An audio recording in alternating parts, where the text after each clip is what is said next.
Alors bonjour chers internautes, chers frères et sœurs en Christ et tous nos bien-aimés. Voilà, nous sommes à nous. Bonjour Eric. Bonjour Karine, bonjour chers amis et chers invités. Voilà, donc nous sommes à nouveau réunis ce soir. Après un petit temps d'absence. Oui. Et donc pour partager à nouveau la Parole de Dieu. Voilà. Donc ce soir le thème sera Jésus-Christ. Jésus-Christ et que Jésus-Christ. Le seul qui doit être glorifié, le seul qui doit être élevé, et le seul à qui nous devons toute notre reconnaissance et notre louange et notre adoration. Jésus-Christ, le seul sauveur et Seigneur du monde.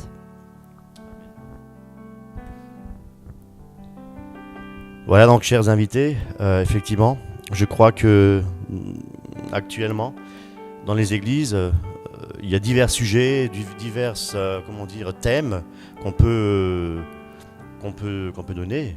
Et effectivement, de moins en moins, les thèmes sont centrés sur Jésus-Christ. Hein, je crois que l'ego est vraiment sollicité un peu partout. Et je crois qu'il faille vraiment prêcher Jésus-Christ parmi les nations, parce que c'est le seul nom qui a été donné parmi lequel nous puissions être sauvés. Voilà, donc nous avons besoin d'un sauveur dans cette génération perverse. Nous avons réellement besoin d'un sauveur et je crois que le Seigneur est fidèle et bon, justement pour encore sauver aujourd'hui des âmes perdues, des âmes dans les ténèbres, enchaînées dans les ténèbres, dans différentes addictions également, que ce soit l'alcool, la pornographie, etc. Donc il y a énormément, le monde des ténèbres est épais, et nous vivons vraiment dans ce temps très épais. Nous ne sommes pas loin je dirais même que nous sommes dans les temps de Noé, effectivement les temps de Noé et de Sodome et de Gomorrhe. Et il faut avertir le peuple, il faut prêcher la bonne nouvelle, il faut prêcher la repentance. Paul, la seule chose qui lui était, donnée et important effectivement de transmettre, c'est la croix de Jésus-Christ, la mort sur la croix, le sang versé sur la croix pour la rémission de nos péchés. Et je crois qu'aujourd'hui plus que jamais, nous devons avoir nos regards, nos pensées dirigées vers celui qui est capable de nous sauver, celui qui est capable de nous libérer, celui qui est capable de nous donner la guérison, autant l'âme que le corps. Et nous devons être concentrés sur Jésus-Christ de Nazareth, donc restant christocentrique. Voilà, donc nous allons parler effectivement de Jésus-Christ de Nazareth, notre seul, le souverain, notre seul sauveur, celui à qui nous devons tout. Voilà, donc Karine. Voilà, donc c'est totalement improvisé. Oui, effectivement, je pense que nous sommes appelés, tous les chrétiens d'ailleurs, à avertir et à prévenir et à parler de Jésus-Christ autour de nous. Et nous utilisons Internet parce que c'est un bon moyen de communication pour s'adresser à de nombreuses personnes. Et donc, voilà, c'est pourquoi on n'est pas là pour nous afficher. On veut vraiment, vraiment sincèrement parler de Jésus-Christ. Et c'est vraiment Jésus-Christ que nous voulons glorifier ce soir et d'ailleurs tous les autres jours de notre vie, jusqu'à la fin, jusqu'à son retour. Parce que ce que je voulais dire surtout, c'est que le retour du Seigneur est proche. On est vraiment à minuit moins une, je pense sur la montre. Les temps sont très difficiles, le diable se déchaîne, le monde va à sa perte de plus en plus.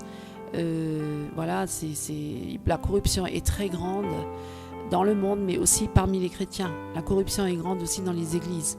On est vraiment à la fin des temps, c'est l'apostasie. Il y a énormément de chrétiens qui se tournent vers des fables ou des philosophies, vers des faux dieux, des idoles, qui se tournent vers des faux pasteurs, des faux apôtres et énormément de faux prophètes aussi. Donc il faut être vigilant, il faut vraiment avoir le discernement du Seigneur, il faut vraiment prier pour que Dieu vous donne le discernement, il faut vraiment être attaché à la parole, il faut vraiment scruter les Écritures, il faut rester très biblique, la parole de Dieu avant tout. Hein, donc c'est très important. Il y a énormément de chrétiens qui lisent plus la parole, qui écoutent la prédication des hommes et qui suivent des hommes selon la démangeaison de leurs oreilles, aussi ce qui à leur convenance aussi. Ils veulent plus trop entendre parler du péché, de la sainteté de Dieu. Voilà, parce que c'est très important. Aujourd'hui, on est tolérant vers le péché, même dans les églises, et ça c'est très très mauvais. Parce que Dieu a en horreur le péché, il hait le péché, il n'admettra jamais le péché parmi son peuple. D'accord, on ne doit pas juger dans le sens, si quelqu'un vient à Christ et qui se repent de ses péchés, oui, on ne doit pas le juger, on doit l'accepter, mais on ne doit pas accepter et tolérer le péché au sein du peuple de Dieu. C'est comme certains qui disent l'homosexualité, oui, mais Dieu aime la personne qui est homosexuelle. Oui, peut-être, il aime tous les hommes, il est mort sur la croix pour toute l'humanité, certes, mais il ne peut pas accepter le péché. Voilà, il a pris le péché sur lui, justement pour nous délivrer du péché. Et la prédication de la croix est toujours présente, et aussi la repentance, hein, qu'il faut se repentir de nos péchés. Donc, mes amis, mes frères et sœurs en Christ, s'il y a encore des péchés dans vos vies, c'est sûr, nous ne sommes pas parfaits, hein. Seul Jésus-Christ est parfait. Mais des péchés graves, hein, comme la fornication, l'adultère, et on ne va pas énumérer tous les péchés parce qu'il y a une liste, elle est longue. Mais mettez-vous vraiment devant Dieu, cherchez Dieu de tout votre cœur, de toute votre âme, de toutes vos forces, cherchez-le. Ne cherchez plus les hommes, c'est vrai. Arrêtez de courir après les hommes, après les miracles aussi même. Bien sûr que Dieu est le Dieu des miracles, Dieu guérit encore aujourd'hui. Mais cherchez avant tout sa présence, sa face, et remettez-vous en question. Demandez au Seigneur si vous êtes réellement en règle avec lui, et si vous marchez réellement avec lui. Parce qu'il est vraiment important de se remettre en question devant Dieu, de voir si nous sommes réellement avec Christ, et si nos voies sont vraiment dans les voies du Seigneur. C'est très important. Voilà, tu veux nous dire quelque chose ? Oui, tout à fait. Donc, parlons effectivement de... Tout à l'heure, tu énuméré en fait des péchés, en fait. Hein. Donc, la liste est longue, effectivement. Parce que nous-mêmes, on s'est remis en question sur beaucoup de péchés, effectivement, tout à fait, de beaucoup de choses qui... voilà. Donc, il y a une chose qu'il faut savoir, c'est qu'il n'y a pas de petit de grand péché. Hein, et si maintenant on parle... Le péché en lui-même, le péché en lui, hein, celui qui est impardonnable, hein, c'est le blasphème contre le Saint-Esprit. Voilà, donc c'est le seul péché qui est réellement impardonnable. Voilà, et mais tout péché... tout autre péché, effectivement, peut être pardonné par notre Seigneur Jésus-Christ, notre Sauveur. Le péché impardonnable, c'est quoi ? C'est très simple. Lorsque, effectivement, nous avons la connaissance de Jésus-Christ, nous avons connaissance des bienfaits de Jésus-Christ, de tout ce qu'il a pu nous donner, effectivement. Et donc, notamment, on peut parler dans Hébreux, dans le livre d'Hébreux, au chapitre 10, où, effectivement, ceux qui ont été une fois éclairés, etc. Donc là, il s'agit effectivement d'Hébreux. Il s'agit effectivement de personnes qui étaient, qui ont eu la connaissance, mais qui sont retournées dans le judaïsme. D'accord ? Donc, et retourner dans le judaïsme, c'est retourner à la mort, hein, parce que le péché mène à la mort, et effectivement, la loi met en évidence le péché. Voilà, donc à ce moment-là, il n'y a plus de pardon. Il y a aucun pardon qui peut être... Tout à fait, il y a la condamnation. Parce qu'à ce moment-là, on rejette délibérément Jésus-Christ de Nazareth. Voilà, donc se remettre sous la loi, hein, est très grave. Est très très grave. Et c'est ça, en fait, dans les questions dans Hébreux. Voilà, donc c'est pour rassurer tous les frères et sœurs. Mais c'est pas non plus maintenant un moyen de se dire, bon ben voilà, effectivement, j'ai compris. Mais c'est pas non plus maintenant une occasion de pécher. Hein, c'est pas parce que la grâce a abondé, etc. Que le péché a abondé et que la grâce a surabondé. Non, absolument pas. Nous devons cesser le péché, nous devons arrêter de pécher. Et le plus grand péché, effectivement, c'est de renier Jésus-Christ de Nazareth. Voilà. Et là, on peut lire dans Marc, au chapitre 12, hein, le plus grand, le commandement le plus important, c'est. Alors, je vais lire au verset 28. Verset 28. Un maître de la loi les avait entendus, discuter. il vit que Jésus avait bien répondu aux Sadducéens. Il s'approcha donc de lui et demanda: quel est le plus grand, le plus important de tous les commandements? Jésus lui dit: voici le commandement le plus important. Écoute Israël, le Seigneur notre Dieu est le seul Seigneur. Tu dois aimer le Seigneur ton Dieu de tout ton cœur, toute ton âme, de tout ton esprit, de toute ta force. Alléluia. Donc c'est le premier commandement. Et nous devons aimer notre Seigneur, notre Dieu. Voilà, donc et c'est ce qu'il faut enseigner. Et celui qui effectivement veut aimer le Seigneur, son Dieu, de tout son cœur, de toute son âme, toutes ses pensées, il doit inévitablement se retirer du péché. Il doit se retirer du péché. Et son objectif, c'est quoi? C'est de plaire à Jésus-Christ. Et plaire à Jésus-Christ, c'est quoi? C'est s'éloigner du mal. Donc tout ce qu'on sait qui est péché dans notre vie, là où effectivement le Saint-Esprit pointe du doigt, nous devons abandonner. Voilà, pour la seule cause, Jésus-Christ de Nazareth. Parce que lui, il y a 2000 ans en arrière, il a déjà versé son sang pour nous pardonner, pour nous purifier. Et aujourd'hui, effectivement, il intercède encore pour nous. Donc, merci Seigneur. Voilà. Et la réjouissance dans notre âme, effectivement, c'est de savoir que le Seigneur nous aime à un tel point, effectivement, qu'il a donné, le Père a donné son Fils Jésus-Christ pour nous sauver, pour quiconque croit en lui ait la vie éternelle. Et nous devons le prêcher. Nous devons prêcher que le Seigneur nous aime et qu'il y a un héritage qui nous attend dans le ciel. Comme je dis toujours, on ne prêche pas assez le royaume de Dieu. Je crois que c'est très très important de prêcher le royaume de Dieu. Voilà, donc Jésus-Christ, nous allons prêcher effectivement, parler de Jésus-Christ. Et tous les deux peut-être dire quelque chose par rapport à Jésus-Christ? Non, franchement, on n'a pas de mots pour parler de Jésus-Christ. Il est tellement extraordinaire, il est tellement magnifique, il est tellement merveilleux, tellement majestueux, tellement... Il est tout, et tout est en lui, toute la sagesse, l'intelligence, la connaissance, tout est en lui, il n'y a rien en dehors de lui. En dehors de lui, c'est la mort, parce que Jésus-Christ, c'est la vie. Donc c'est vrai que celui qui vient à Christ, il a la vie, et celui qui n'est pas à Christ, il n'a pas la vie, c'est la mort. Et le monde entier est sous l'emprise du malin, et là dehors, c'est la mort, c'est pas la vie. Donc en dehors de Jésus-Christ, il n'y a pas de vie. Donc les gens, même s'ils pensent vivre, ils sont morts spirituellement. Donc ils n'ont pas de relation avec Dieu. Même s'ils font plein d'œuvres, même s'ils sont dans des religions, peu importe les religions, ça ne les sauvera pas. Il n'y a pas longtemps, ils ont fait le ramadan, là, les musulmans. Et ils ont beau faire le ramadan, c'est par la loi, ils se mettent sous la loi, et ils essaient de faire par eux-mêmes, ils essaient de se racheter par eux-mêmes, ils essaient de se sanctifier par eux-mêmes, de se purifier par eux-mêmes, mais leur péché demeure toujours. Et d'ailleurs, j'ai parlé avec un musulman, la preuve, c'est qu'après le ramadan, à la fin, le dernier jour, ils font leur fête familiale, ils se réunissent tous ensemble, et là, mutuellement, ils doivent se pardonner les uns les autres, les péchés ou le mal qu'ils ont fait les uns aux autres. Et je sais que j'ai parlé avec un musulman qui me disait, mais j'ai quand même du mal à pardonner. J'appréhende le moment où je vais me retrouver avec tous ces gens, parce que je sais qu'il y en a qui sont là, on se voit pas toute l'année, puis là on va se revoir, et puis j'ai pas le cœur vraiment pour accepter maintenant de venir là et de les embrasser, et puis eux-mêmes ils ont peut-être pas à cœur.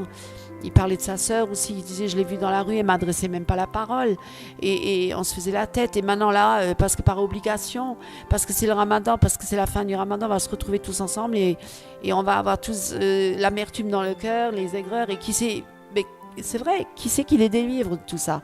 Et ils ne pourront pas changer leur cœur, ils ne pourront pas se délivrer eux-mêmes. Donc ils vont venir face à l'autre avec leur aigreur, leur amertume. Ils vont peut-être en apparence dire oui, je te pardonne, ou mais au fond du cœur, ils n'ont pas vraiment ce pardon. Parce que seul le pardon, on peut l'avoir en Jésus-Christ. Parce que c'est Jésus-Christ qui nous donne ce pardon, qui nous libère, qui nous délivre aussi de notre propre haine, amertume, animosité contre les autres.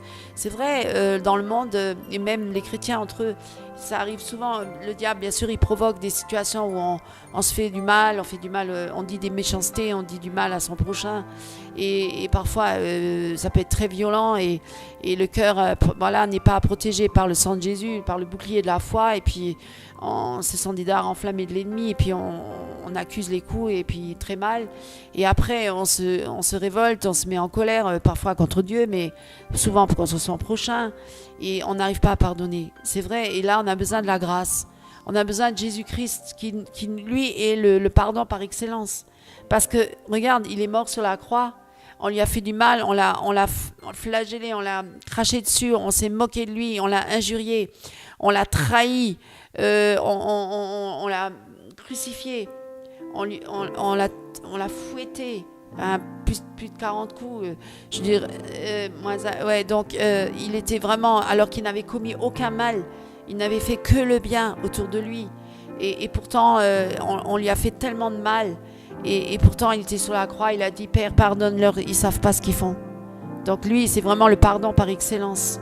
Il a pardonné à tous les hommes nos péchés, les péchés de tous les hommes, de toute l'humanité. Il a pardonné mes péchés, il a pardonné tes péchés, tous les péchés de tous les hommes, et combien sont nombreux les péchés et grands, et même jusqu'à celui qui était à la croix à côté de lui, qui avait tué certainement, qui était un grand criminel, parce que sinon il n'aurait pas été sur la croix. Je pense qu'il avait commis un grave délit, et donc il a même dit, Seigneur, si aujourd'hui tu vas dans le ciel, pense à moi. Encore aujourd'hui il lui dit, tes péchés te sont pardonnés, et tu seras encore avec moi dans le ciel, parce qu'il l'a reconnu qu'il est sauveur et Seigneur, qu'il n'avait commis aucun péché.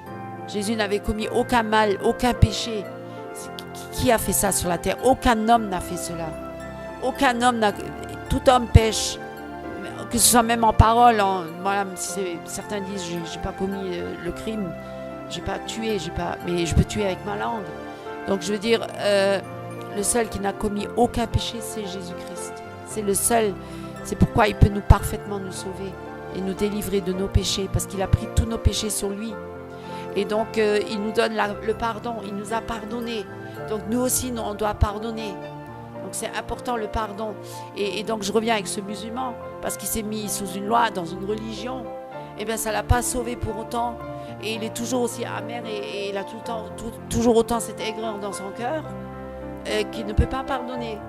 C'est important. Donc moi je lui dis, il y a Jésus-Christ peut t'aider à pouvoir pardonner, comme lui-même te pardonne tes péchés. Voilà, c'est important. Et c'est une réalité. Jésus-Christ est le seul qui est capable de nous délivrer, voilà, de tous nos problèmes, etc. Voilà. Et maintenant, c'est vrai que qui sommes-nous, aux yeux de Christ? Qui sommes-nous aux yeux de Christ? Sans Jésus-Christ, nous allons peut-être tourner dans Ésaïe 40, et j'aimerais bien vous lire à partir du verset 15. Devant le Seigneur, qui sommes-nous? Alors, devant le Seigneur, les nations ne comptent pas plus qu'une goutte d'eau qui tombe d'un seau, ou qu'un grain de sable dans le plateau d'une balance. Les populations lointaines ne pèsent pas plus qu'un peu de poussière. Voilà. Tout le gibier du Liban ne suffirait pas pour lui offrir un sacrifice digne de lui, ni les arbres de ses forêts pour entretenir le feu. Les nations tout ensemble ne font pas le poids devant lui. Elles comptent pour moins que rien. Voilà, donc si nous n'avons pas le Seigneur dans notre vie, quelles que soient les œuvres que nous puissions faire pour Jésus-Christ, elles n'ont aucune valeur. Hein? Elles n'ont aucune valeur.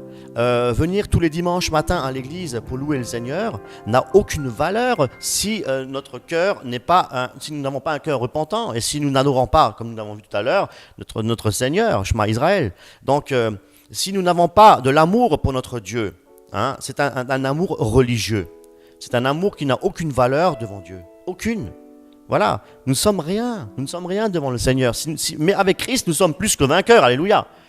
Aucun mérite. Mais avec le Seigneur, si nous sommes avec Jésus-Christ, hein, eh ben, nous sommes plus que vainqueurs. Voilà, parce que c'est lui qui nous a rachetés. C'est lui qui est mort sur la croix pour nos péchés. Hein, ce n'est pas une religion qui nous a sauvés. Hein, c'est pas le pape qui nous a sauvés ou quoi que ce soit, ou un prophète ou qui que ce soit. Non, hein, c'est Jésus-Christ de Nazareth qui nous a sauvés. C'est le seul, hein, qui a tout accompli sur la croix et avec lequel nous pouvons effectivement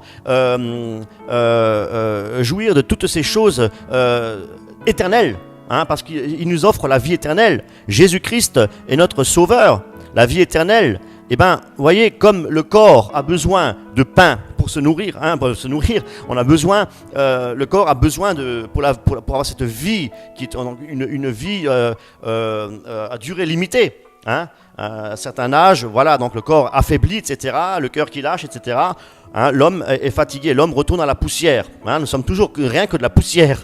Voilà, donc ce pain qui est un pain qui n'est pas, l'homme a besoin du pain pour vivre, pour tenir. Voilà. Mais nous avons effectivement Jésus-Christ qui est le pain du ciel. Donc c'est une nourriture bien meilleure que la nourriture terrestre. Hein, le pain du ciel, Jésus-Christ. Voilà, donc nous devons nous nourrir. Hein, c'est ce que la parole nous invite de faire. Méditer la parole jour et nuit. Nous devons nous nourrir de la parole de Dieu. Nous devons passer du temps dans la lecture de la parole, étudier sa parole, hein, prier, passer du temps avec Jésus-Christ de Nazareth. Si nous ne connaissons pas Jésus-Christ de Nazareth, nous ne pouvons pas parler de lui. Voilà, et pourquoi? C'est pour cette raison-là que lorsque nous voyons des prédicateurs qui sont centrés sur eux, ils parlent que de eux, ils parlent que de ceci, de cela, hein, la prospérité, machin, etc. Hein, mais ils ne connaissent pas Dieu. Ils ne connaissent pas Jésus-Christ de Nazareth, parce que s'ils connaissaient effectivement Jésus-Christ de Nazareth, eh ben, ils l'annonceraient. Voilà. Et il est important d'annoncer Jésus-Christ, parce que c'est le seul qui nous a sauvés. C'est lui qui nous a sauvés.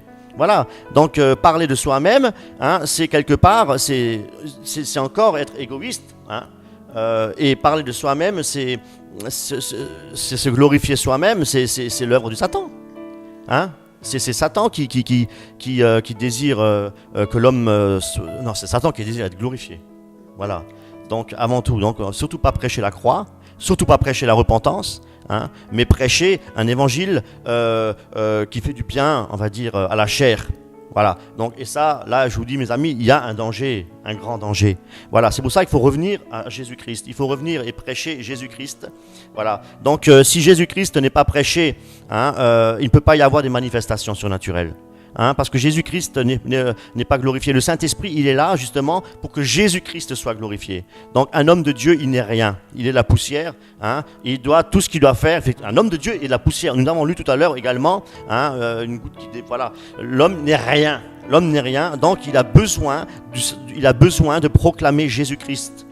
Voilà, notre bouche doit être utilisée pour proclamer le nom de Jésus-Christ de Nazareth. Hein. Et c'est Jésus, par l'Esprit de Dieu, qui va se manifester. Il va y avoir des guérisons, des miracles, etc. Oui, bien sûr, Dieu n'a pas changé, c'est le même hier, aujourd'hui, éternellement. Il continue. Les manifestations sont encore là aujourd'hui. J'en suis persuadé. Hein. Mais il faut prêcher Jésus-Christ. Il faut prêcher que Jésus. Et c'est Jésus qui fera les choses. Voilà. Donc... que je diminue et que Jésus-Christ croisse. Ça, c'était Jean-Baptiste, hein, dans le désert. Voilà. Donc, donc t'es rien. Ah, je ne sais rien du tout. Je ne suis rien. Et moi non. Du tout par celui qui me fortifie. Mais moi, personnellement, je ne suis rien. Et moi non plus. Ah bah, attends, donc, si on est là aujourd'hui, c'est par pure grâce. Voilà. Alléluia. Si on est là aujourd'hui et qu'on prêche, c'est par pure grâce. Amen. C'est parce qu'on a rencontré le Seigneur dans notre vie. Et parce que nous étions de grands pécheurs et que Dieu nous a sauvés par grâce. On n'avait aucun mérite. Donc, mes amis, voilà. Et donc, ce qui est important, c'est justement pour parler des œuvres que tu avais dit tout à l'heure. Le problème qu'il y a avec les religieux, hein, et parfois même des chrétiens qui deviennent religieux, charnels, donc, ils estiment qu'ils sont reconnus par Dieu par leurs œuvres. Dieu ne reconnaît personne par les œuvres, justement pour ne donner la gloire à personne. Parce que toute la gloire revient à Dieu, c'est pas aux hommes. Voilà, les hommes veulent être glorifiés à travers leurs œuvres. Et c'est pour ça, mais même une œuvre, aussi belle soit-elle, elle ne sera toujours que souillée par le péché. Parce qu'il y aura toujours une trace de l'homme derrière. Donc c'est charnel. Mais par contre, l'œuvre de Dieu, elle est parfaite. Et elle a été accomplie en Jésus-Christ. Donc nous n'avons rien à accomplir par nous-mêmes. Ce que nous pouvons aujourd'hui, c'est faire les œuvres que Dieu a préparées d'avance en nous et qui les a... Voilà. Donc c'est des œuvres que Dieu va accomplir à travers nous. C'est pas la même chose. Et là, il n'y a aucune gloire à en tirer parce que toute l'œuvre vient de Dieu et toute la gloire vient de Dieu et toute la puissance vient de Dieu et toute l'autorité vient de Dieu et c'est Dieu qui parle et c'est Dieu qui inspire, c'est Dieu qui forme, c'est Dieu qui transforme, c'est Dieu qui change, c'est Dieu qui fait. Donc on ne fait rien. Enfin, ce qu'on fait, c'est de se mettre juste devant Dieu et voilà, et de se soumettre à Dieu et obéir au Seigneur. Obéir, voilà, écouter sur Dieu, se laisser travailler par Dieu, par le Saint-Esprit et laisser Dieu agir en nous. Et donc les œuvres ne sont pas là. Donc ce qui est important, c'est d'être dans l'humilité. Voilà, parce que ceux qui sont religieux, qui donc font des œuvres, ils veulent dire à Dieu même, regarde Dieu ce que je fais pour toi. Regarde, j'ai fait ceci, j'ai fait cela, les œuvres. Mais Dieu va dire, mais je t'ai pas demandé déjà de faire ça. C'était pas ma volonté. Ensuite, mais tu veux te glorifier à travers ça. C'est moi qui dois être glorifié, pas toi. Amen. Voilà, parce que nous, on n'est rien. C'est vrai, on a aucun mérite. On méritait la mort. On méritait d'être loin de Dieu, loin de sa face, parce qu'on avait transgressé ses lois. Ses lois sont parfaites, elles sont justes, elles sont saintes. Dieu est parfait. Et il ne peut pas se renier lui-même. Ce qu'il est, il le sera toujours, il ne changera pas. Il est le même hier, aujourd'hui, demain, éternellement, il est le même.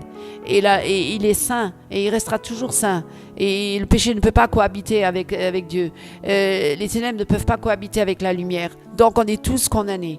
Mais par la grâce, par Jésus-Christ, qui a pris nos péchés sur lui, qui les a cloués à la croix avec lui, qui a versé son sang pour nous, et qui a donc accompli cette œuvre pour nous sauver, pour nous délivrer de nous-mêmes, de Satan, de la mort, du monde et de tout, pour qu'on soit à nouveau réconcilié avec le Père et qu'on puisse revenir devant le Père lavé de nos péchés, purifié. Et donc comparaître devant le Père et Dieu et Jésus va dire, ce sont mes enfants, je les ai rachetés. Ils sont à moi, ils m'appartiennent. Voilà, on n'est donc plus sous la condamnation, mes amis, et ça c'est une bonne nouvelle. On est sous la grâce, on n'est plus sous la loi, on est sous la grâce. Mais quoi, pécherions-nous parce que nous sommes sous la grâce? Dans Romains c'est écrit. Non, au contraire, si nous sommes sous la grâce, c'est justement maintenant pour avancer avec Christ qui travaille en nous par le Saint-Esprit, pour être maintenant de plus en plus sanctifié, pour être devant Dieu de plus en plus belle, parée comme une épouse parée, sans tache ni ride, préparée pour l'époux, pour son retour, pour l'agneau de Dieu, pour le repas de noces. Hein? Voilà, donc c'est ça, notre espérance. Notre espérance, elle est céleste, la nouvelle Jérusalem.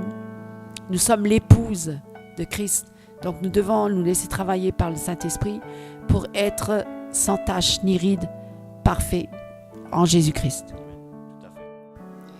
Donc tu avais quelque chose à rajouter par rapport à ça, Eric? Par rapport aux œuvres. Oui, par rapport aux œuvres, effectivement.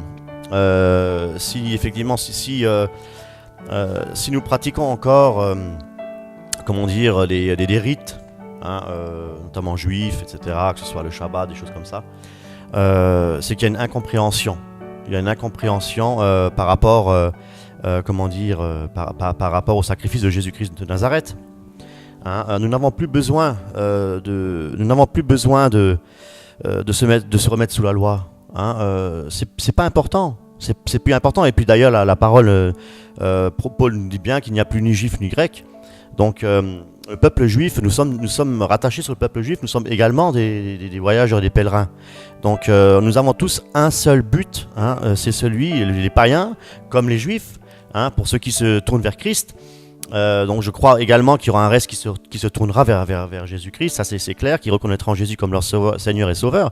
C'est de se préparer, à la vie éternelle que Jésus-Christ accorde gratuitement.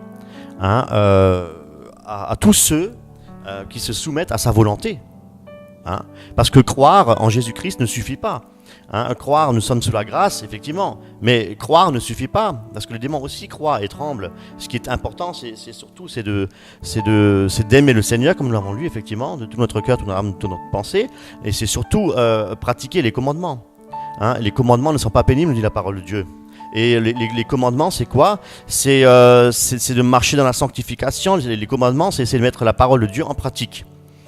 C'est effectivement, c'est de plaire à son Dieu et les œuvres qu'il a préparées d'avance pour ceux qui l'aiment, forcément.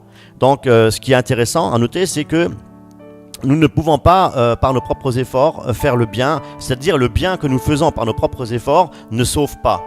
Le bien que nous faisons par nos propres efforts nous mène à la condamnation. Nous condamne parce que nous ne sommes pas capables de faire quoi que ce soit par nos propres forces pour mériter le salut. C'est impossible. Donc ce qui est possible effectivement, c'est de se remettre au Seigneur et de puiser toute notre force, etc. dans le Seigneur. C'est vers Jésus-Christ qu'il faut venir pour être fortifié. Hein, c'est lui qui nous fortifie. Jésus-Christ nous a assuré le paradis, nous assure effectivement, de marcher toujours dans la lumière. Si nous restons attachés à Jésus-Christ, si nous restons attachés aux enseignements de Christ et des apôtres. Donc, il est très important de marcher dans la sainteté, justement, hein, et d'avoir une vision, on va dire, céleste. Hein, toujours avoir nos yeux portés vers vers notre espérance. Notre espérance, elle est céleste, donc de marcher dans la sanctification, de lire la parole, de prier, et à ce moment-là, le Seigneur nous aidera, forcément. Et c'est à ce moment-là que les œuvres que nous ferons à ce moment-là, ce sont des œuvres que Dieu aura préparées d'avance. Voilà, par rapport aux œuvres. Donc, il est important de noter cela. Voilà, donc si tu voulais ajouter quelque chose. De toute façon, ce monde-là, il est contraire à Dieu et on n'a rien à espérer dans ce monde-là. Hein, ce monde-là, il est à l'opposé de ce que le Seigneur est. D'ailleurs, il a dit, mon royaume n'est pas de ce monde. Donc les chrétiens qui espèrent en ce monde-là, je pense qu'ils n'ont pas compris le message. Et ils sont loin de Dieu parce qu'ils cherchent d'abord, avant tout, de vivre déjà sur la terre, la gloire et la notoriété et le matérialisme et tout ça. Voilà, ça ne vient pas de Dieu. Hein. Voilà, moi je dis que Jésus a dit, mon royaume n'est pas de ce monde. Et puis on doit renoncer à ce monde. Et ce monde-là ne nous apportera rien, mes amis. Hein, à quoi ça sert d'avoir une belle maison, une belle voiture, tout, et être loin de Dieu. Et c'est pas là que Dieu se trouve. Dieu peut donner du matériel, bien sûr, peut donner une maison, mais c'est toujours pour une cause. Hein, je veux dire, c'est pas juste comme ça. Bien sûr qu'il peut tout donner. Rien n'est. Il a même dit à Pierre, tu renonces père, mère, frère, sœur, et tu auras maison, voiture, en fait, tu auras tout, parce que tout est à Dieu et tout appartient à Dieu. Le monde est à Dieu, le monde entier, tout l'univers appartient à Dieu. Même Satan, il a été créé, c'est une créature. Même Satan doit plier le genou devant Dieu. Même tous les démons, je veux dire, c'est quand même Dieu qui est souverain et maître de toutes choses. Et s'il veut donner de l'argent à des gens, il en donne, mais ce sera pour une utilité particulière. Ce ne sera pas pour soi, c'est jamais pour soi. C'est toujours pour l'œuvre de Dieu. Voilà. Donc Dieu est maître et souverain de toutes choses. Hein, je voulais dire. C'est vrai, tout à fait. Quand tu parles du don, effectivement, les dons que Dieu a attribués même pour son Église, les dons spirituels, etc., ont toujours été donnés pour l'édification commune. Voilà, donc le don n'est jamais pour soi-même. Le don est toujours là et doit toujours être partagé. D'ailleurs, les premiers chrétiens, ils ont vendu leur maison et tout, leurs biens, ils ont tout partagé, non ? Exactement, tout à fait. Donc le don, effectivement, le don de soi, le don de libéralité, hein, c'est dans l'optique de Christ, c'est dans l'optique du partage équitable. Voilà, donc, et mes amis, et ce qui est vrai, c'est par rapport aujourd'hui les églises où ils pratiquent encore la dîme, où ils pratiquent encore les offrandes, etc. Donc il n'y a rien contre les offrandes, on n'a rien contre les offrandes, absolument pas.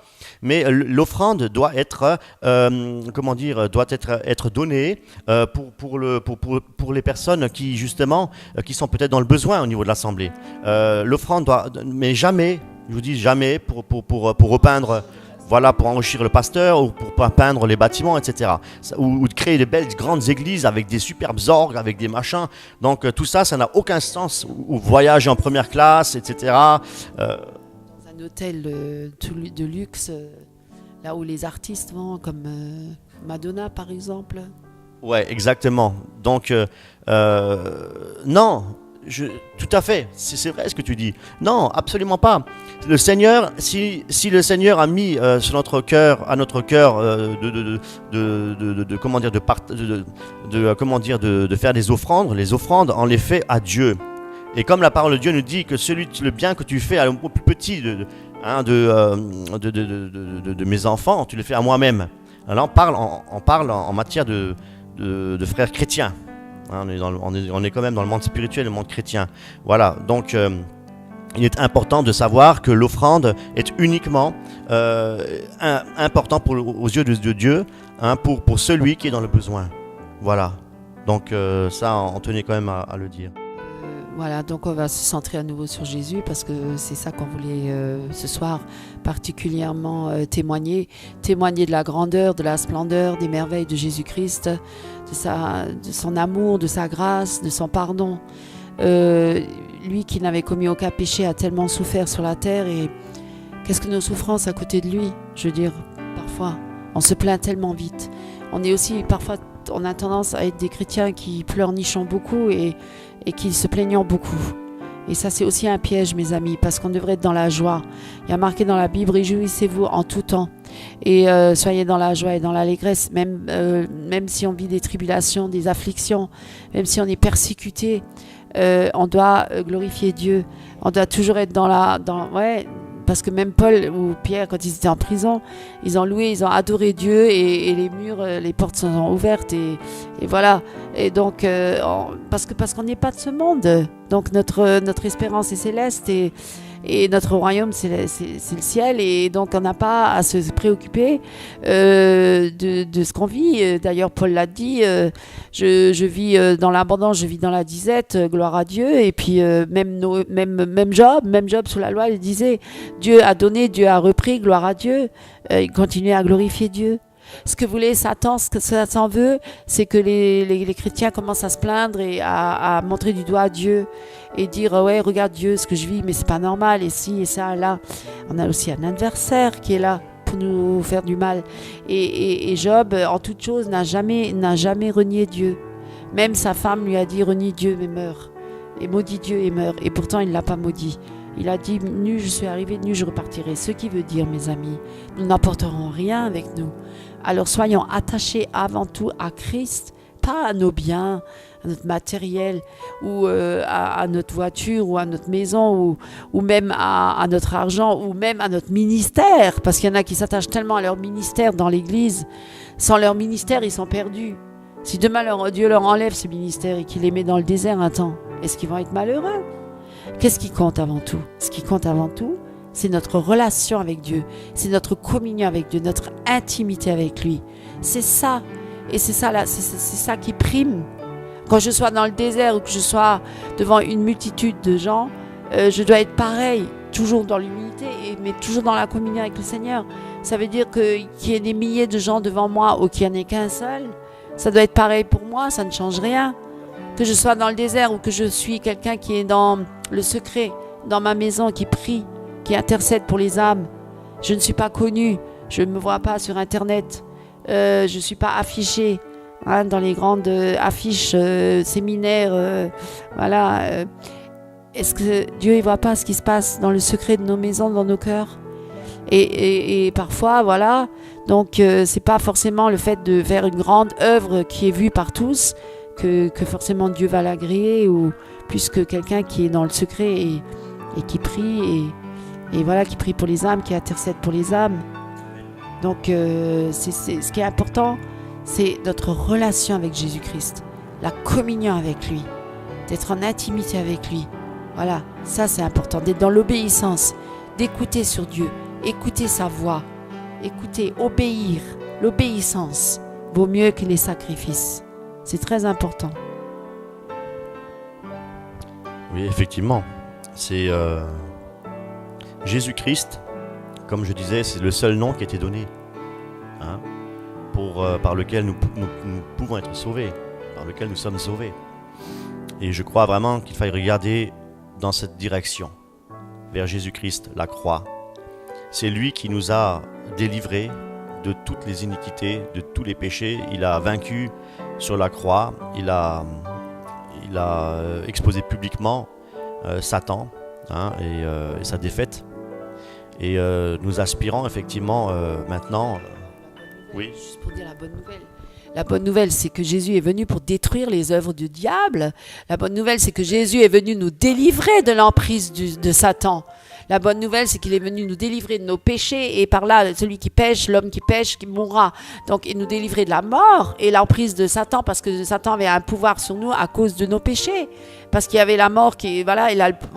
Et donc, Jésus est venu pour nous sauver, pour nous arracher des ténèbres, pour nous arracher des griffes de Satan, pour nous libérer de ce monde, pour nous libérer de nos péchés, libérer de la mort, libérer des démons, libérer de toutes choses, libérer de ce monde qui va passer, parce que tout ce monde-là, il passera et sa convoitise. Nous délivrer. Il est venu pour délivrer, pour anéantir les œuvres de Satan, pour nous apporter une bonne nouvelle. Il est venu pour libérer les captifs, les prisonniers, pour rendre la vue aux aveugles, pour guérir les malades, chasser les démons. Mais il a fait que le bien. Il est venu pour sauver l'humanité. Et c'est le diable qui détruit. C'est pas Jésus. Alléluia. Tout à fait, c'est la vérité. Pourquoi hésiter? Et Jésus-Christ nous a libérés de la condamnation. Hein? Gloire à Dieu. Nous ne sommes plus condamnés. Si nous sommes dans la seigneurie du Seigneur, si nous sommes avec le Seigneur, si nous le reconnaissons comme Sauveur et comme Seigneur, nous n'avons rien à faire. Nous n'avons plus rien à faire. Tout est fait, tout est accompli. Jésus-Christ a tout accompli. Il nous a sauvés par pure grâce. Alors, nous sommes sauvés par pure grâce. Qu'est-ce que nous avons encore à faire? Qu'est-ce que nous avons encore à prouver devant Dieu? À être dans la joie, à glorifier Dieu. Nous sommes morts au péché. Nous sommes morts au péché, ça veut dire quoi? Ça veut dire que Christ est mort sur la croix pour nos péchés. Nous sommes aussi morts sur la croix. Parce qu'il est mort sur la croix pour nos péchés, nous sommes systématiquement morts avec lui sur la croix, crucifiés avec lui sur la croix. Nous sommes morts au péché. Et si nous sommes morts au péché, nous sommes vivants en Jésus-Christ de Nazareth. Alléluia. Nous sommes vivants en Jésus. Jésus-Christ, voilà, est la vie. Jésus-Christ, voilà, tout à fait. Il est ressuscité des morts. Il est ressuscité, c'est la vie. Voilà. Et nous aussi, nous allons recevoir un corps de résurrection. Nous allons aussi être ressuscités. Nous sommes déjà assis au plus haut des cieux avec le Seigneur. Et ça, c'est merveilleux, mes amis. Ça, c'est merveilleux. Voilà, c'est une bonne nouvelle. Et la bonne nouvelle, justement, c'est que Jésus-Christ n'est pas mort. Jésus-Christ n'est pas le petit Jésus dans la crèche. Jésus-Christ est vivant. Et nous devons proclamer, voilà, nous devons proclamer. Le Saint-Esprit veut que nous proclamions la résurrection de Jésus-Christ de Nazareth. C'est le seul qui nous a sauvés. C'est le seul moyen par lequel nous pouvons obtenir la vie éternelle, être sauvés. Voilà, donc, et c'est le seul qui guérit encore aujourd'hui. Donc, mes amis, nous devons avoir nos regards fixés vers celui qui est ressuscité des morts. Et il n'y en a qu'un seul qui est ressuscité. Personne d'autre. Il n'y a personne. Paul n'est pas ressuscité des morts. Personne n'est jamais monté au ciel que Jésus-Christ de Nazareth. C'est le seul, le Fils du Dieu vivant. Dieu aussi. Jésus-Christ est également Dieu. Il a toute la divinité. Il a eu toute la divinité du Père. Hein? Celui qui me voit le Père. Hein? Il a toute la divinité également du Père. Hein? Jésus-Christ est Dieu. Jésus-Christ est notre Créateur. C'est celui qui nous a créés. C'est lui qui nous donne la vie. C'est lui qui reprend la vie. C'est celui qui fait battre notre cœur. C'est lui qui fait tout. Qui a tout fait. Qui a tout créé. Les galaxies. C'est Jésus-Christ de Nazareth. Par lui, pour lui, tout a été créé. Voilà. Et c'est lui que nous devons annoncer. Annoncer Jésus-Christ. Et non seulement annoncer la résurrection, nous devons également annoncer son retour. Et annoncer le retour sous-entend aussi nous préparer. Nous préparer à quoi? Au grand avènement de Jésus-Christ et également ce grand jugement. Oui, mais en parlant de jugement, justement, ceux qui sont en Jésus-Christ ne passeront pas sous le jugement. Ils seront graciés. Voilà. C'est ça la bonne nouvelle. C'est que, voilà, Jésus-Christ nous donne sa grâce et nous pardonne tous nos péchés. Et donc, nous ne sommes plus sous la condamnation, sous la loi, donc plus sous le jugement. On est délivrés. On est libérés. C'est merveilleux. Et en plus, on a un héritage spirituel. Et on est des enfants de Dieu, des enfants de lumière. Et en plus, on est un sacerdoce royal. On est un turban royal dans les mains de Dieu. On est précieux aux yeux de Dieu. On est ses fils et ses filles de Dieu. On est des sacrificateurs selon Melchisedec. Je veux dire, mais Dieu nous donne que des bonnes choses. Dieu est un Dieu de bonté. Dieu est un Dieu merveilleux. Dieu est magnifique. Il ne renie pas sa parole, ses promesses. Tout ce qu'il a promis, il l'accomplit. Il est Dieu. Donc, il est merveilleux et nous voulons le glorifier. Nous voulons l'élever. Nous voulons être là en adoration devant Dieu. Nous voulons vraiment l'élever au plus haut des cieux parce qu'il est Dieu et c'est lui qui règne sur tout l'univers et c'est lui qui règne sur ses enfants et son peuple, il le prend, il le met à part pour sa gloire, pour glorifier son nom à travers ce peuple.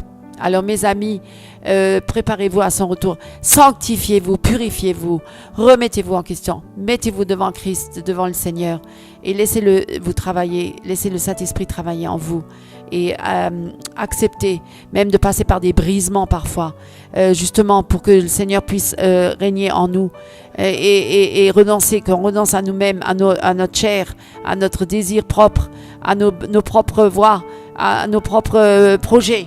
Parce que ce sont les projets de Dieu qui vont se réaliser, pas celles de l'homme. Même dans l'Église, tout passera par le feu. Seul restera ce qui a été fait à travers Jésus-Christ, par Jésus-Christ. Voilà, tout le reste, ça va brûler. Ça va pas tenir. Ça va passer dans le feu. Voilà, merci Seigneur. Et là-dessus, on va conclure. En conclusion, tu aurais quelque chose à dire peut-être? Tout à fait. Alors, si mes amis, si vous êtes encore esclaves de la cigarette, si vous êtes encore esclave de l'alcoolisme ou de la pornographie, etc., esclave de quoi que ce soit qui vous empêche de vivre une réelle communion avec le Seigneur, je vais vous dire quelque chose, c'est soyez esclaves de la justice, soyez esclaves de Jésus-Christ de Nazareth. Voilà. Et parce qu'il a déjà payé pour vous, mes amis, il a déjà payé pour vous. Alors ne pêche plus. Voilà, la parole nous dit, ne péchez plus, parce que nous sommes sauvés. Dis-toi bien que Jésus-Christ a déjà pris ses péchés sur lui, il y a 2000 ans. Il les a exposés publiquement, tu es libéré, tu as la vie éternelle, tu es libéré. Alors pourquoi tu pêches encore si tu es libéré? Pourquoi tu restes encore sous la loi? Pourquoi tu ne fais pas confiance à ton Dieu? Jésus-Christ, c'est le Dieu de confiance. Alors viens à lui. Il dit, venez à moi, vous qui êtes fatigués, chargés, chargés de péché, chargés d'amertume, chargés de tout ce qui vous charge intérieurement, votre corps, votre âme et votre esprit. Et venez à moi, je vous donnerai du repos. La parole de Dieu est vérité. La parole de Dieu, Jésus-Christ est la vérité, c'est le seul chemin. Donc si Jésus-Christ vous dit de venir à lui parce que vous êtes chargé, venez à lui. Mais prenez votre temps, passez du temps avec lui et dites-lui, Seigneur, je suis chargé, j'en peux plus, libère-moi au nom de Jésus-Christ de Nazareth. D'ailleurs, il a dit, mon joug est léger et je suis doux et humble de cœur. C'est pas pénible de suivre le Seigneur. Pourquoi? Parce que il fait l'œuvre en nous. C'est lui qui nous porte. C'est lui qui fait toutes choses. C'est lui qui a tout accompli. On veut juste laisser travailler en nous et on est dans la joie, on est dans l'allégresse. Et on glorifie le Seigneur. Et chaque jour, dès le matin, du lever du soleil jusqu'à son coucher, nous glorifions le Seigneur. Alléluia. Alors gloire à Jésus-Christ. Nous voulons vraiment l'élever, Jésus-Christ, parce qu'il mérite toute la gloire et l'adoration de nos cœurs. Vraiment, c'est que Jésus, le seul nom qui peut sauver, le seul nom qui est au-dessus de tout nom, le seul nom qui a tout vaincu. C'est le vainqueur, Jésus-Christ, le roi des rois, le Seigneur des seigneurs. Nous sommes ambassadeurs de Christ. Parce que si nous sommes encore sur la terre, c'est pour parler de Jésus-Christ, notre roi. C'est lui qui nous a envoyés. C'est Jésus-Christ Seigneur, qui nous a envoyés. C'est lui notre roi. C'est lui que nous servons. C'est le roi des rois, le Seigneur des seigneurs, le Tout-Puissant. Et nous sommes ses ambassadeurs. Et nous prêchons son royaume. Le royaume de Dieu parmi les hommes. Le royaume de Dieu est parmi vous. Saisissez la grâce. Saisissez-la aujourd'hui si vous l'entendez. Si vous entendez aujourd'hui le salut, saisissez le salut aujourd'hui. N'hésitez pas. Ne reportez pas à demain. Ne reportez pas à plus tard. Ne dites pas j'ai encore le temps. Je vais encore vivre ma vie sur la terre. Non, c'est trop tard. On ne tient pas notre vie dans nos mains. On n'a aucun pouvoir sur notre vie. Le souffle de vie, c'est Dieu qui nous le donne. Notre cœur, il peut s'arrêter de battre à tout instant. On peut avoir un accident. On peut être atteint par une maladie. On peut mourir à chaque instant. Que ce soit jeune ou vieux, nous n'avons pas d'âge pour mourir. Et c'est pourquoi je vous dis aujourd'hui, mes amis, celui qui entend aujourd'hui cette bonne nouvelle du salut en Jésus-Christ, qui saisisse aujourd'hui la grâce et qui ne le reporte pas à demain. Peut-être demain, ce sera trop tard. C'est aujourd'hui qu'il faut la saisir. Alors je vous bénis tous et nous vous aimons parce que si nous prêchons aujourd'hui, c'est par la grâce du Seigneur. Et si nous avons l'amour pour vous, c'est par la grâce du Seigneur. C'est parce que nous aussi, nous étions passés par là. Nous aussi, nous étions des enfants de colère. Et Dieu nous a sauvés par grâce. C'est une grâce, c'est un privilège. Et si aujourd'hui nous sommes là, c'est pour vous dire aussi que vous aussi, vous pouvez venir à Jésus-Christ. Que c'est une grâce. Vous pouvez être délivré de la condamnation. Vous n'avez plus besoin de vous racheter par vous-même. Vous n'avez plus besoin de faire plein d'œuvres pour vous sauver, pour dire, je me sens condamné, j'ai la culpabilité en moi, j'arrive pas à m'en défaire. Mais si je fais le bien autour de moi, peut-être que j'irai mieux. Ben non, tu n'iras pas mieux. Parce que le péché sera toujours là, il sera toujours présent. Tu pourras jamais t'en défaire. Au contraire, et tu n'en peux plus. Tu es au bout du rouleau, tu n'en peux plus. Mais gloire à Dieu, parce que Jésus-Christ est venu pour te délivrer. Jésus-Christ est notre libérateur. Jésus prend tous ses péchés sur lui. Jésus les a accomplis sur la croix. Il a tout crucifié avec lui sur la croix. Il t'enlève ce vieux moi, il t'enlève cette nature pécheresse. Il te libère et on n'aura plus besoin de pécher parce qu'on est délivré de ce corps de mort. Paul lui-même l'a dit, qui me délivrera de ce corps de mort? Il y a deux natures en moi, la nature pécheresse et la nature qui veut faire le bien. Mais j'arrive pas, c'est toujours, mais Seigneur, gloire à Dieu parce que tu nous as délivrés de ce corps de mort. Tu nous as libérés de cette nature pécheresse. Aujourd'hui, nous n'avons plus besoin de pécher. Nous sommes libres parce que nous ne sommes plus sous la loi. Nous sommes sous la grâce et la grâce, elle met en évidence l'amour de Dieu pour nous. Et nous voulons en retour l'aimer parce qu'il nous a tellement aimés qu'en retour, nous avons cet amour pour l'aimer aussi. Merci Seigneur. Gloire à Dieu. Merci Jésus. Que Dieu soit béni. Nous voulons prier pour toutes les âmes, pour qu'elles soient sauvées, tous celles qui nous ont écoutés maintenant, que Dieu les touche dans leur cœur, que Dieu maintenant les attire à lui, que maintenant, par la puissance de ton nom, Seigneur, tu touches les âmes, tu touches les cœurs, tu touches les corps, les esprits, pour qu'ils soient délivrés, pour qu'ils soient guéris au nom de Jésus-Christ de Nazareth. Que maintenant, Seigneur, il y ait des manifestations de ton esprit, que ceux qui sont assis là derrière cet écran, que c'est pas nous qui le sauvons, mais que c'est Jésus-Christ qui sauve, le seul nom qui sauve, et que vraiment les cœurs s'ouvrent à toi, qui plient les genoux devant toi, qui reconnaissent leur faiblesse, qui reconnaissent leur nature pécheresse, qui reconnaissent qu'ils sont perdus, qui reconnaissent qu'il n'y a que toi qui peux les sauver, que toi seul, Seigneur, tu peux sauver les hommes. Au nom de Jésus-Christ de Nazareth. Amen. Le peuple de Dieu dit Amen. Est-ce qu'il y a encore peut-être des annonces à faire? Oui, j'ai une annonce, effectivement. Alors, nous avons la joie d'accueillir parmi nous un groupe de frères et de sœurs qui nous viennent de la région parisienne, hein, pour partager la parole, d'accord? Et comment? D'Orléans, oui, oui, tout à fait. Et de partager la parole avec nous, et ainsi que tous ceux qui seront présents ce jour-là. Hein, donc, et vous êtes cordialement invités. Donc, il s'agit du samedi et du dimanche 8-9 juillet. Donc vous êtes conviés, hein, et ça se déroulera de la manière suivante. Le samedi, donc après-midi, de 14h à 18h, donc un temps intense d'enseignement, hein, didache, donc avec notre frère Ludovic Rouget, hein, et son équipe, peut-être d'autres intervenants. Hein, donc ici dans notre assemblée à Vibersviller, au 5, voilà, Lorraine. Et je peux donner l'adresse, c'est 89 rue Principale. Donc vous la voyez défiler là sous l'écran. 89 rue Principale à Vibersviller, 57 670. Voilà. Hein, pour ceux qui viennent peut-être de loin, de Strasbourg, etc., ou de la région de Nancy, etc. Donc, vous avez effectivement, il y a possibilité d'hébergement sur Sarreguemines également. Donc voilà, donc ceux qui viennent de loin. Voilà, mais bon, après bon, nous avons un local. C'est pas une grande assemblée, donc ne venez pas trop nombreux. Non, je plaisante. On le fera dans les champs, ouais, tout à fait, comme Jésus, tout à fait. Et puis on y dressera des tentes, tout à fait. Voilà. Donc soyez vraiment les bienvenus. Et donc pour ce séminaire, donc qui durera 2 jours, donc le samedi de 14h à 18h, ainsi que le dimanche. Nous avons donc une joie particulière, un culte spécial, hein, où notre sœur Florence se fera baptiser. Donc, allez, gloire ou peut-être d'autres baptêmes. Si des personnes, alors justement, je vous convie également pour d'autres personnes qui entendent cette vidéo. Voilà, si vous avez à cœur de vous faire baptiser par immersion, donc le baptême biblique, profitez-en justement le dimanche matin. Venez nombreux, même le samedi après-midi. S'il y a des baptêmes, nous vous baptisons. Nous avons un petit baptistère là, et ça permettra effectivement de reconnaître Jésus et de marcher avec lui comme votre Seigneur, votre Sauveur personnel. Voilà, donc et peut-être pourquoi pas encore vous apporter un témoignage, et nous aurons le plaisir de vous enregistrer, de vous filmer pour que beaucoup de chrétiens puissent être édifiés à travers votre témoignage que vous allez apporter.